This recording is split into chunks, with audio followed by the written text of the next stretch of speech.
Salut, c'est Hugo. Cette semaine, on va parler de la situation au Soudan, des manifestations à Hong Kong, de jeux vidéo, de tourisme à Tchernobyl et de Nekfeu. A noter, avant qu'on débute, que le gros live reprend mercredi. Si vous êtes nouveau sur la chaîne, je vous explique le principe. Chaque mercredi, à partir de 18h30, je reçois un youtubeur et un invité politique. Vous allez affronter le youtubeur dans un quiz interactif en direct sur des questions de culture générale via le chat, puis vous allez poser vos questions à l'invité politique. Cette semaine, c'est Captain Popcorn qui me fait l'honneur de venir, et pour l'invité politique, il sera dévoilé en début de semaine prochaine. En tout cas, j'espère que vous serez nombreux comme d'habitude. Le lien du live, il est dans la description. Bref, commençons les 5 actus de la semaine.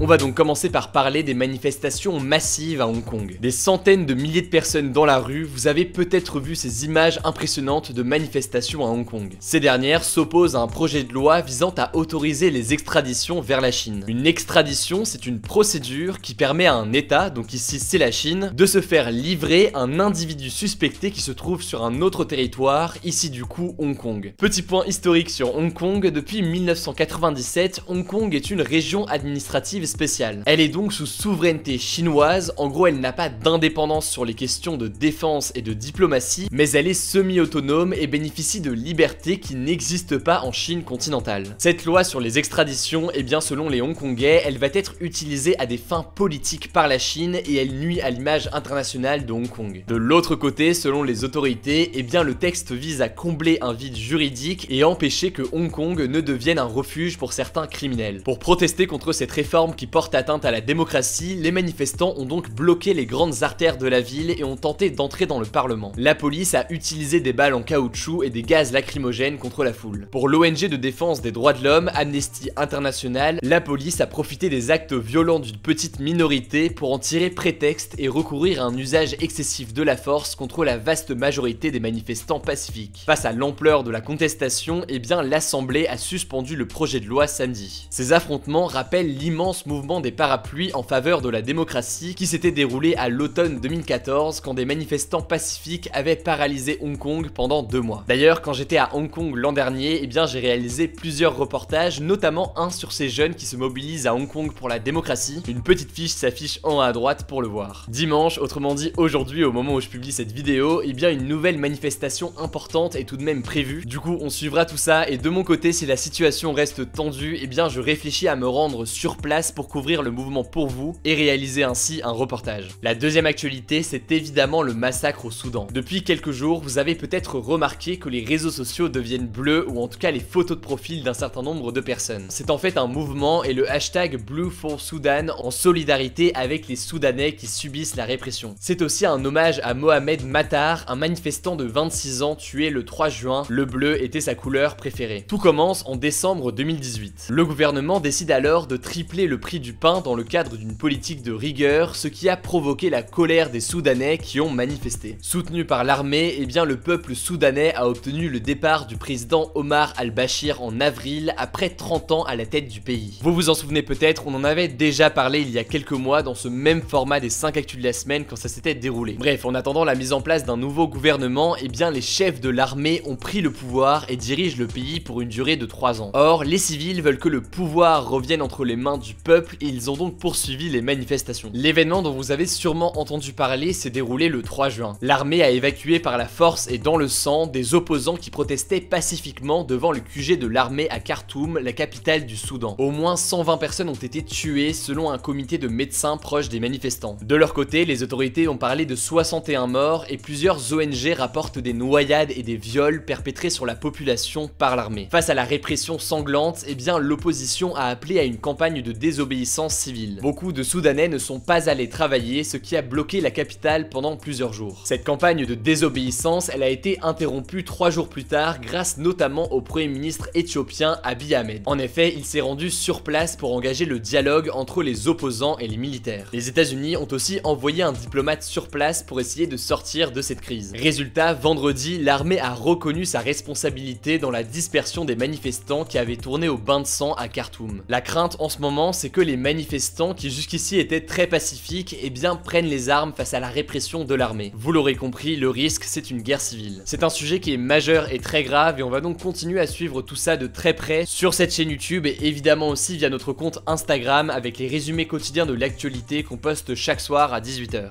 Notre troisième actu, c'est le tourisme à Tchernobyl. L'explosion de Tchernobyl en 1986, eh bien c'est le plus gros accident nucléaire de l'histoire. Vous le savez très probablement, le réacteur numéro 4 de la centrale a explosé, provoquant une véritable catastrophe environnementale et humaine, avec de nombreux morts et des centaines de milliers de personnes déplacées. La zone qui entoure la centrale est inhabitable à cause de la radioactivité et elle est contaminée pour les 20 000 prochaines années au moins. On vous en avait parlé la semaine dernière dans l'instant culte sur Instagram, la mini-série Tchernobyl par HBO a eu un véritable succès. Elle est devenue la série la mieux notée devant Game of Thrones et Breaking Bad et elle raconte l'explosion et ses conséquences. Or, d'après Reuters, eh bien depuis la sortie de la série, les agences de tourisme qui sont basées à Tchernobyl ont enregistré une hausse de 40% des réservations par rapport à l'année dernière. C'est ce que l'on appelle le tourisme noir, un tourisme étroitement lié à la mort, à la souffrance ou plus largement à des catastrophes. La zone d'exclusion de Tchernobyl est partiellement ouverte aux touristes depuis 2010. En gros, ça correspond aux 30 km autour de la centrale. Avant, cette zone était fermée et contrôlée par des militaires, mais aujourd'hui, le nombre de touristes augmente chaque année et a été multiplié par 10 entre 2011 et 2018, passant de 7 000 à 78 000 d'après un article du Parisien. D'après les sites internet des agences qui proposent des excursions autour de la centrale, eh bien il n'y a pas de risque à se rendre dans la zone. Cela dit, le lieu reste encore contaminé par les radiations. D'ailleurs, les scientifiques ne se sont pas prononcés sur les risques encourus ou non, puisque ça dépend surtout de la zone où on marche. Et ce qui est sûr, c'est qu'il faut éviter d'y manger, boire ou fumer. Les touristes sont d'ailleurs appelés, y compris par les agences, à porter des hauts à manches longues, des pantalons longs et des chaussures avec des semelles solides. Ils sont aussi équipés d'un dosimètre qui mesure le taux de radioactivité et sur les photos, on voit d'ailleurs que certains portent des combinaisons. Pourtant, et vous avez probablement vu ces photos, eh bien certains touristes n'hésitent pas à s'exhiber sans combinaison, voire même en sous-vêtements, assez glauque. En tout cas, ce sont des images qui ont fait réagir, et notamment Craig Mazin, le créateur de la série Tchernobyl. Sur son compte Twitter, il s'est réjoui que sa mini-série ait provoqué une vague de tourisme vers le site, mais il a cependant ajouté: si vous visitez ce site, souvenez-vous qu'une terrible tragédie s'y est produite, comportez-vous avec respect pour tous ceux qui en ont souffert et qui se sont sacrifiés.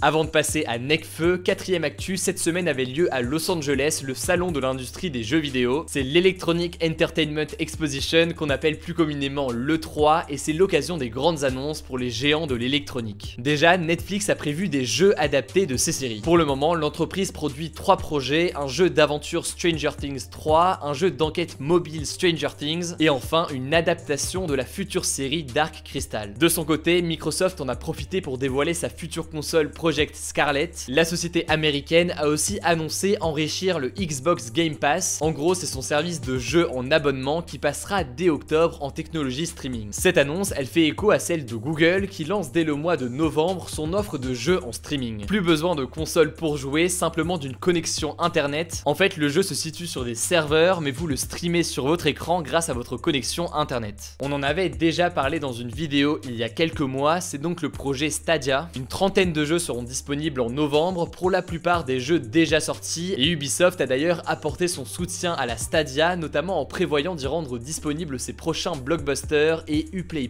sa nouvelle offre de jeux en abonnement. Bref, rapidement avant de passer à Necfeu, niveau jeux traditionnels, Nintendo a annoncé l'arrivée de plusieurs jeux populaires. Sur la Nintendo Switch, on va donc retrouver Luigi's Mansion 3, Animal Crossing et surtout une suite au très réussi de Legend of Zelda Breath of the Wild sorti en 2017. Personnellement, j'ai très hâte. Enfin, vous l'avez peut-être remarqué, le grand absent de ce salon c'est Sony, mais la marque n'est pas en reste puisqu'elle a annoncé il y a quelques semaines une nouvelle version de la PlayStation. Dernière actualité, difficile de passer à côté, mais Necfeu a fait un vrai tabac lors de la sortie de son album et de son film Les Étoiles Vagabondes, le film étant en réalité plutôt un documentaire. Ce documentaire, il a réuni plus de 100 000 personnes et s'est retrouvé numéro 1 du box-office de la semaine, le tout du coup avec une seule séance, une unique séance le jour de la sortie de l'album qui l'a placé en tête du box box-office. Histoire d'ajouter des records, le jour de sa sortie, il était l'artiste le plus écouté sur Deezer et le deuxième album le plus écouté au monde sur Spotify avec 13 millions de streams. Une collaboration qui a fait beaucoup réagir sur les réseaux sociaux, et bien c'est le titre Dans l'univers sur lequel le rappeur a invité Vanessa Paradis. Un morceau beaucoup plus chanté qu'à l'accoutumée pour Nekfeu. En tout cas, les collaborations entre rappeurs et artistes pop ou rock, ça peut surprendre et pourtant c'est pas la première fois. On peut citer par exemple Booba avec Chris ou encore Romeo Elvis avec M. Bref, pour terminer, Nekfeu a annoncé qu'il organisait un festival caritatif pour venir en aide aux migrants, avec notamment les rappeurs Dinos et Kalash Criminel. L'événement musical aura lieu le 7 septembre prochain, vous pouvez y assister pour 15 € et sachez que tous les bénéfices seront reversés à l'association Bureau d'accueil et d'accompagnement des migrants qui co-organise l'événement. Tous ces sujets traités aujourd'hui, vous le savez, on va lui suivre sur Instagram dans les résumés de l'actualité qu'on poste chaque soir à 18 h. C'est la meilleure façon de rester informé simplement et rapidement. Le nom du compte c'est Hugo Décrypte, donc bienvenue à tous les nouveaux. Du coup, rendez-vous mercredi à 18 h 30 dans le gros live qui reprend avec Captain Popcorn et un invité politique dévoilé en début de semaine prochaine. Le débat de la semaine c'est le suivant: la France doit-elle apporter son soutien aux civils au Soudan? Pour participer au débat, comme d'habitude, vous le savez, ça se passe à l'aide de la petite fiche qui s'affiche en haut à droite. Vous pouvez aussi en discuter dans les commentaires. Dans la description de mon côté, je vous mets des liens si vous voulez en savoir plus.